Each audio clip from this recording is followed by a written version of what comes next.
நஹ்மதுஹு வ நுஸல்லி அலா ரசூலிஹில் கரீம் அம்மா பஅத். இன்றைய ஃபிக்ஹ் வகுப்புல 3 விடயங்களை மாத்திரம் ஞாபகப்படுத்த இருக்கிறோம். நோன்பு, ரமதானுடைய கடமையான நோன்பும் பிரயாணமும் ஒன்று.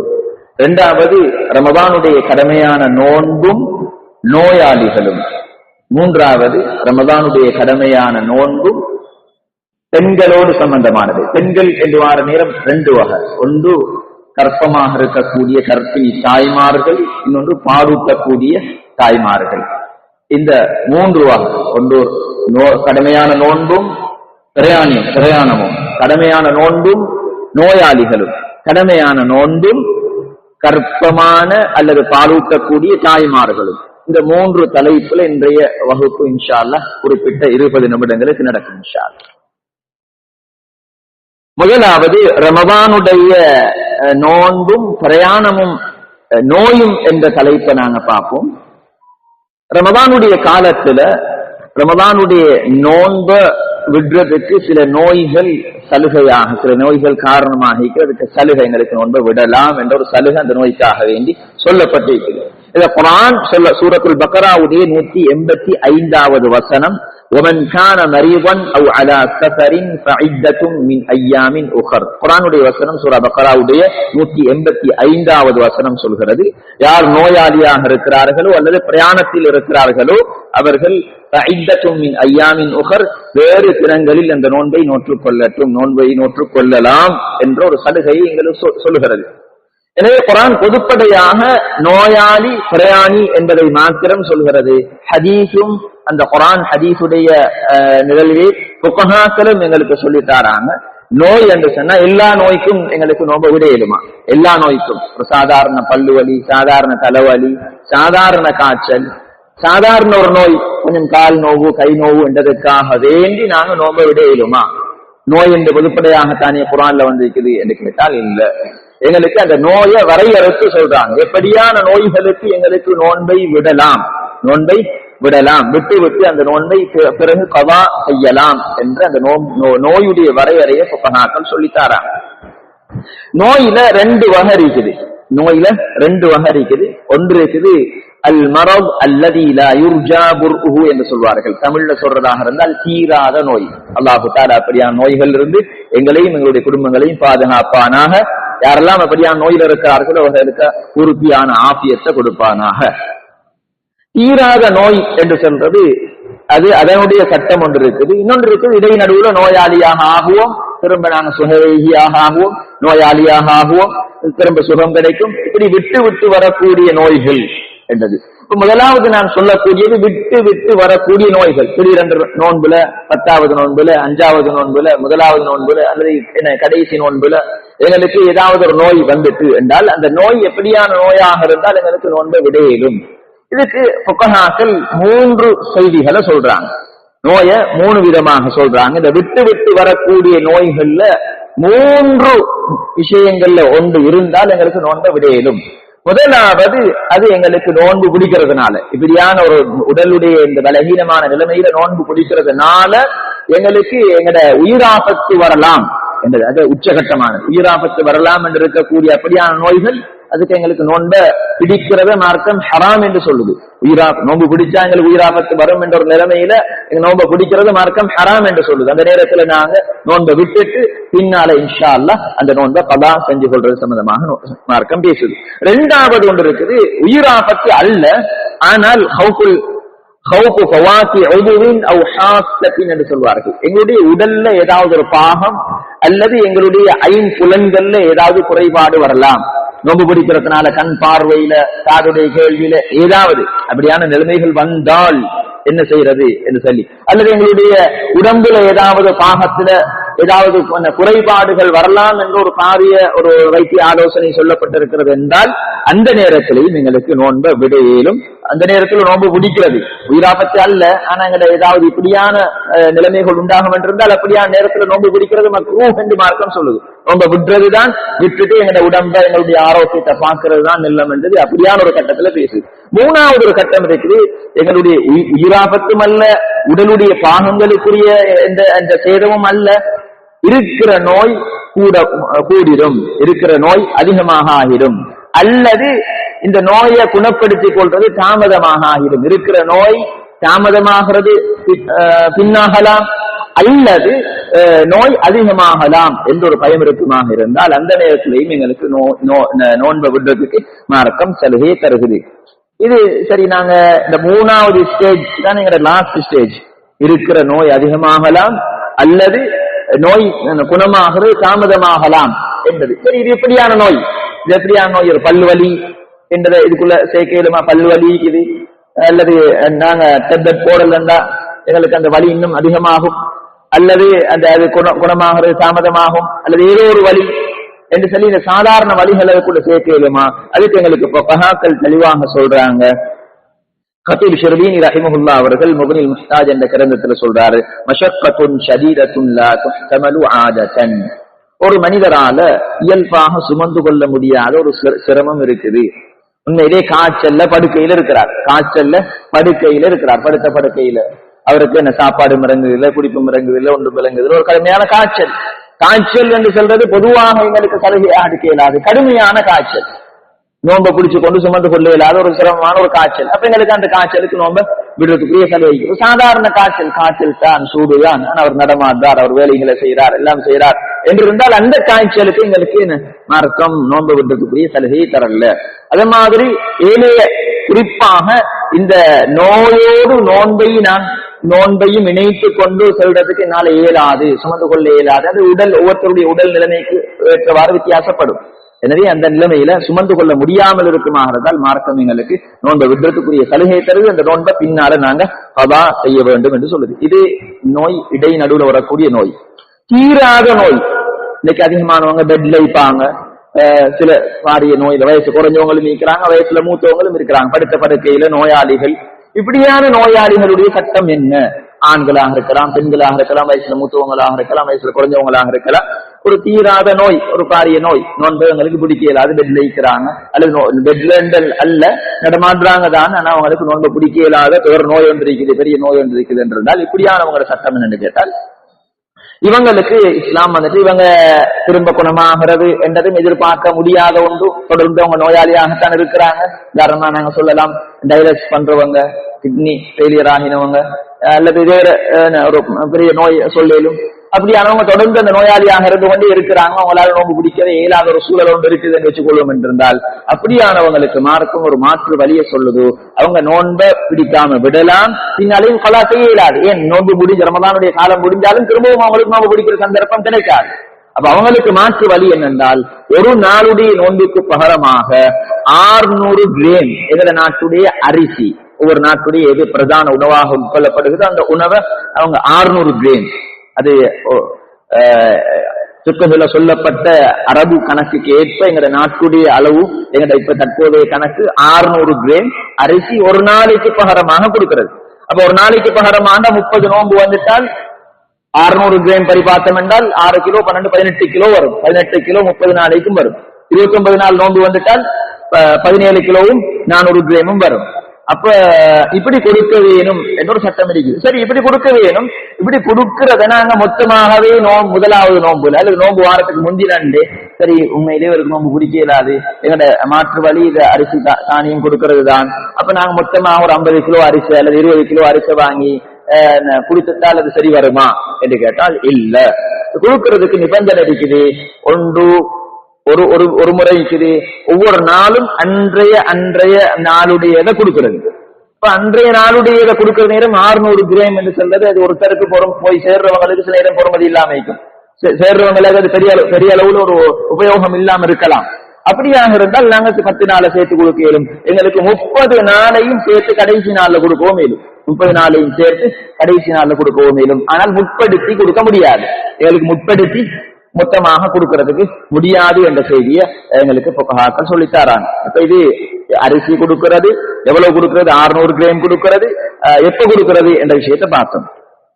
தீராத நோய் என்ற விஷயத்தை தான் இப்ப பார்த்தோம். தீராத நோயில சில நோய்கள் இருக்குது. உதாரணமாக சுகர், இருக்கிறவங்க, அதே மாதிரி ஹார்ட் பேஷண்ட் இருப்பாங்க, அது மாதிரி கிட்னி ஃபெயிலியர் ஆனவங்க இருப்பாங்க, ஏனைய ரத்த அழுத்தத்துல கொஞ்சம் கூடுதலான நிலைமையில உள்ளவங்க இருப்பாங்க. இப்படியானவங்க என்ன செய்யறது ரமதானுடைய காலத்துல? இவங்களுக்கு எல்லா நோன்பையும் பிடிக்க இயலாது என்றதும் அல்ல, எல்லா நோன்பையும் பிடிக்க இயலும் என்றதும் அல்ல. இப்படியான நிலையில சிலவங்க இருப்பாங்க. சில நோன்புகள் பிடிச்சு கொள்ள இயலாது, சில நோன்புகள் பிடிக்கலாம். இப்படியானவங்க என்ன செய்யலாம் என்றதை கேட்டால், இவங்க பிடிக்க முடியுமான நாட்கள்ல, நோக்க முடியுமான நாட்கள்ல நோன்பை கட்டாயம் நோற்று கொள்வாங்க. எந்த நாள்ல அவங்களுக்கு நோன்பு நோக்க இயலாதோ, உதாரணமா பகல் டைம்ல போயிட்டு டைலஸ் பண்ண வேண்டியது, டைலஸ் பண்ணா முடியுமா இல்லையான்றது நாங்க பின்னால சம்பந்தமாக ஞாபகப்படுத்தி நோன்பு முறிக்கக்கூடிய தற்கால விஷயங்கள்ல அதுல இப்ப இப்படியான ஒரு தேவை இருக்குது என்றிருந்தால் அந்த நாள்ல நோன்பு அவங்க விட ஏறும் என்பது ஒரு செய்தி. அத விட்டு வாரவங்களுக்கு பிந்தின நாட்களையும், ரமலான் முடிஞ்சதுக்கு பின்னாலேயும் சில நாட்கள் சுகமான நாட்கள் வரும். எப்படி ரமலான்ல சில நாட்கள் அவங்களுக்கு ஆரோக்கியமாகவும் சில நாட்கள் நோயாக இருந்தாங்களோ, ரமலானுக்கு பின்னாலேயும் அப்படியான ஒரு நிலைமை தான் இருக்கும். அப்படியான நிலைமை இருக்குமாக இருந்தால் பின்னால இடைநடுவில் வரக்கூடிய சுகமான நாட்கள்ல விடுபட்ட நோன்பை கலா செய்யற சட்டம் அவங்களுக்கு வரும், கலா செய்யற சட்டம் வரும். சரி, நாங்க அடுத்ததாக பார்ப்போம் பெண்கள் சம்பந்தமான செய்தி. பெண்கள்ல கர்ப்பமாக உள்ள பெண்கள், பிரெக்னட் தாய்மார்கள், அதே மாதிரி ஃபீட் பண்ணக்கூடிய பாலூட்டக்கூடிய தாய்மார்கள், இவங்க நோம்புடைய விஷயத்துல எப்படி நடந்து கொள்றது என்ற செய்தியை எங்களுக்கு மார்க்கம் எப்படி சொல்லிக்குது என்றால், இவங்க ரெண்டு பேரும் பொதுவாக நோன்பு பிடிக்கிறது கடமைதான். உங்களுக்கு நோன்பு நோக்க பிடிக்க தேவையில்ல அப்படின்றது மொத்தமாகவே சலுகையாக கொடுப்பட்டதல்ல. நோம்பு பிடிக்கிறது என்ற சட்டம் அவங்களுக்கு இருக்குது, நோம்பு பிடிக்கிறது என்ற சட்டம் அவங்களுக்கு இருக்குது. ஆனாலும் இவங்களுக்கு ஏற்படக்கூடிய சிரமங்கள் கஷ்டங்களை வச்சு சலுகை கொடுக்கப்படுகிறது. அந்த சிரமங்கள் கஷ்டங்கள் யாருக்கு?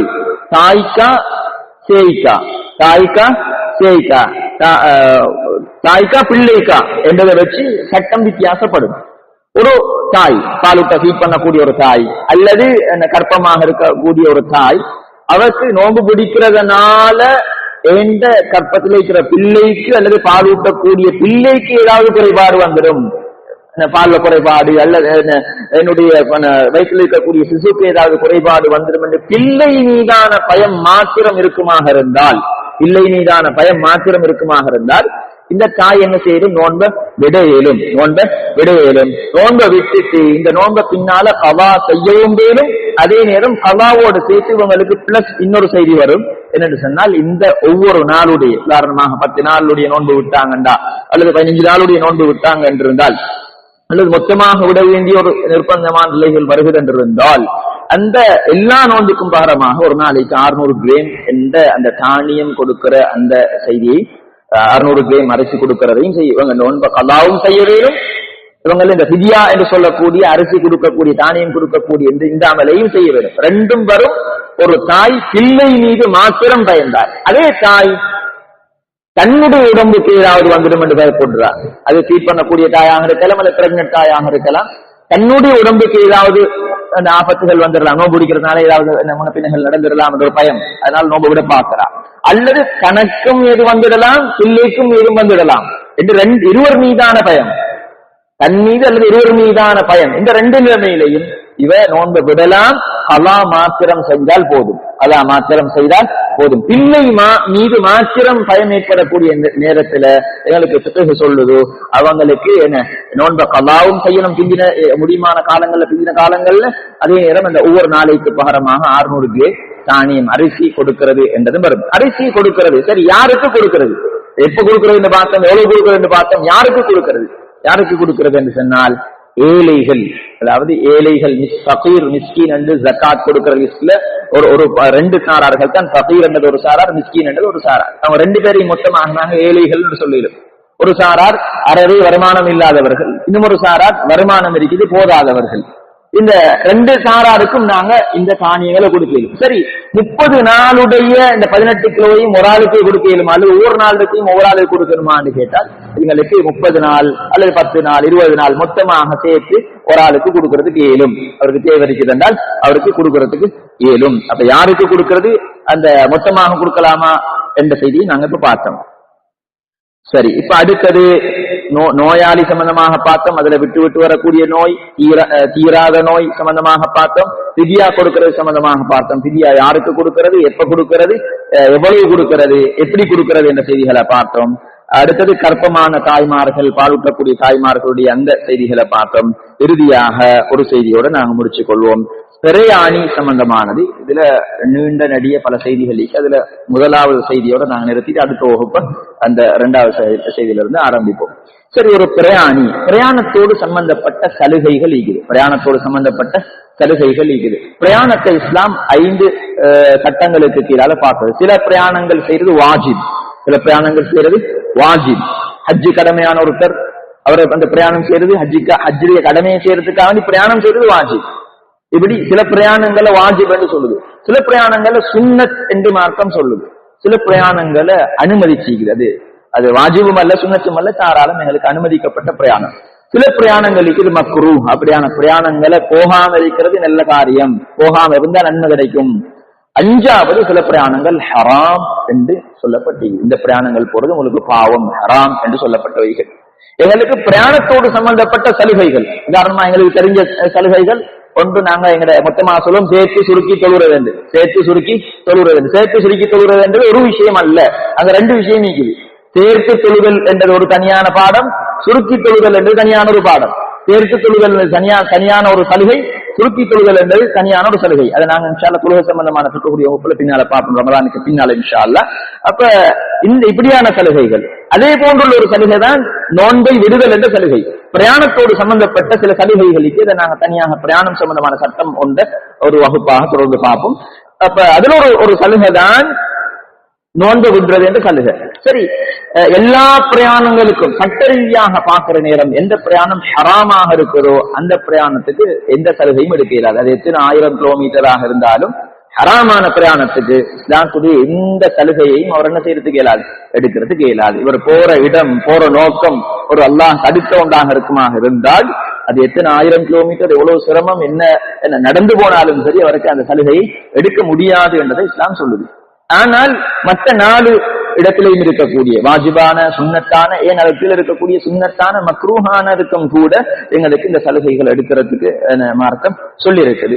எனவே இந்த சலுகைகள் விஷயத்துல அந்த பிரயாணம் இந்த சட்ட ரீதியாக இந்த ஹராமான பிரயாணமாக இருக்கக்கூடாது என்ற ஒரு விஷயத்தோட எவ்வளவு தூரம் இருக்க வேண்டும் என்றதை எங்களுக்கு ஃபுகஹாக்கள் இப்னு உமர், இப்னு அப்பாஸ் ரலியல்லாஹு அன்ஹும் போன்ற இந்த 2 நபித்தோழர்கள் வாயிலாக வரக்கூடிய சில தூரங்கள், 4 புருத் என்று வரக்கூடிய அந்த பரீத் என்ற அந்த காலத்து கணக்கீடு முறையை வச்சு எங்களோட ஃபுகஹாக்கள், ஷாஃபிஈ மذஹபுடைய அறிஞர்கள் அந்த அளவீடு செய்கின்ற நேரம் 81 கிலோமீட்டர்ல இருந்து 81 கிலோமீட்டர் ஆக குறைஞ்சது 81 கிலோமீட்டர்ல ஷாஃபிஈ மذஹபுடைய அறிஞர்கள் இருக்கிறாங்க.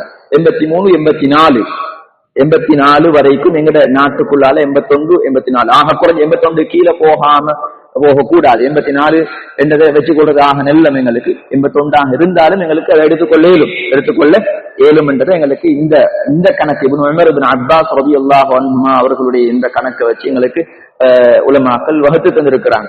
எனவே இந்த 81 கிலோமீட்டர் அதற்கு மேற்பட்ட போக்குவரத்தால் அல்ல, போறதை மட்டும் பார்க்கணும் அல்லது வாரதை மட்டும் பார்க்கணும், போக்குவரத்து 2ஐயும் பார்க்கறது அல்ல. போறது 81 கிலோமீட்டர் போறார், ஒரு 40 கிலோமீட்டர் 42 கிலோமீட்டர் ஒரு பிரயாணம், 42, 84 வந்துடும். போறது 42, வாரது 42, 84. இப்ப எங்களுக்கு இந்த செலவு எடுக்கலாம் என்றதல்ல, போறது அந்த ஒரே பிரயாணத்துலதான் இந்த அளவை பார்க்கிறது. எனவே எங்களுக்கு இந்த 81 கிலோமீட்டருக்கு மேற்பட்டதாக இருக்க வேண்டும். மார்க்கத்தில் அனுமதிக்கப்பட்ட பிரயாணம், அனுமதிக்கப்பட்ட நான் சொன்னேன், இது 4 வகைக்குள் இருந்தாலும் எங்களுக்கு ஏதும். அடுத்தது மிக முக்கியமான ஒன்று, நோன்பு எங்களுக்கு சஹர் செய்யாமலே, நியத்து வைக்காமலே நோன்பு விடுறதாக இருந்தால் எங்களை பிரயாணம் ஃபஜ்ருக்கு முன்னால ஆரம்பமாக இருக்கிறது. ஃபஜ்ருக்கு முன்னால வெள்ளிக்கிழமையில பிரயாணம் செய்யறது, ஜுமா விடுறதுக்கான சலுகை சம்பந்தமான பாடத்திலையும் எங்களுக்கு இந்த ஒரு செய்தி வரும். அதை நாங்கள் அந்த பிரயாணம் சம்பந்தப்படக்கூடிய எல்லா சட்டங்களையும் விரிவாக பார்ப்போம். இதுல இந்த பிரயாணம் நோன்பு நாங்க நியத்தே வைக்காம, சஹரே செய்யாம, நியத்தே வைக்காம மொத்தமாக நோன்பு விடுறதாக இருந்தால் அந்த பிரயாணம் சுபஹுக்கு முன்னால, ஃபஜ்ருக்கு முன்னால ஆரம்பமாக இருக்கணும். பதிலுக்கு பின்னால ஒரு பிரயாணத்தை ஆரம்பிக்கிறார். 81 கிலோமீட்டருக்கு மேல இவருக்கு என்ன செய்யறது? இவர் நோன்பு விடுறதா, நோன்பு பிடிக்கிறதா, நோன்பு விடுறதுக்கு ஒரு சலுகரிக்குதா, எந்த நேரத்துல சலுகரிக்குது என்ற விஷயத்த நாங்க அடுத்த வகுப்புல இருந்து பார்ப்போம். இன்ஷா அல்லாஹ் அடுத்த வகுப்புல இருந்து பார்ப்போம். நாங்க இந்த பிரயாணம் சம்பந்தமான செய்தியை ஆரம்பிச்சுட்டு விட்டுகிறோம். இன்ஷா அல்லாஹ் இந்த தொடர்ல இருந்து அடுத்த வகுப்பு இன்ஷா அல்லாஹ் திங்கட்கிழமை பூர்த்தியாக பார்ப்போம். இன்ஷா அல்லாஹ் இன்னும் ஒரு 8 அல்லது 9 நாட்கள்ல, இன்றைக்கு 21 ஷாபானுடைய மாதம் பிறை 8 அல்லது 9 நாட்கள் ரமதானுடைய மாதம் வர இருக்கிறது. அதனால நாங்க கட்டாயம் வீடுகளில் இருக்கக்கூடிய பெண்களுக்கு ஞாபகப்படுத்தி, விடுபட்ட நோன்புகள் இருந்தால் அவசரமாக அதை கலா செய்யற விஷயத்தை ஞாபகப்படுத்துறதோட ஏனைய எல்லா அமைப்புகள்லையும் ரமதானுக்காக வேண்டி எங்களை ஆயத்தமாக்கிக் கொள்றது என்று சொல்றது. ரமதானுக்காக வேண்டி ஆயத்தமாக்குற தலைப்புகள் பல விதத்துல நோக்கப்படும். எங்களுடைய ஆன்மீக ரீதியான தயாரிப்பு, ஏனைய லௌகீக ரீதியான தயாரிப்பு, இந்த 2 தயாரிப்புகளையும் நாங்கள் இந்த குறுகிய நாட்களுக்குள்ளால செய்ய வேண்டிய தேவை இருக்கு. அதுக்கான வழிகாட்டல்கள் இன்ஷா அல்லாஹ் நாங்கள் அடுத்தடுத்த நாட்கள்ல ஞாபகப்படுத்துவோம். எப்படியான தயாரிப்புகளை நாங்கள் எல்லாரும் சேர்ந்து செஞ்சு கொள்றது, ரமதானுக்காக வேண்டி ரமதான்ல இருந்து நாங்கள் அடைய வேண்டியவைகளை பூரணமாக அடைந்து கொள்வதற்காக வேண்டி என்னென்ன தயாரிப்புகளை நாங்கள் செய்ய வேண்டும் என்று நாங்கள் அடிக்க ஞாபகப்படுத்திக் கொள்வோம். இன்ஷா அல்லாஹ் முடிச்சுக் கொள்வோம். சுப்ஹானல்லாஹி பிஹம்திஹி சுப்ஹானக்கல்லாஹ்.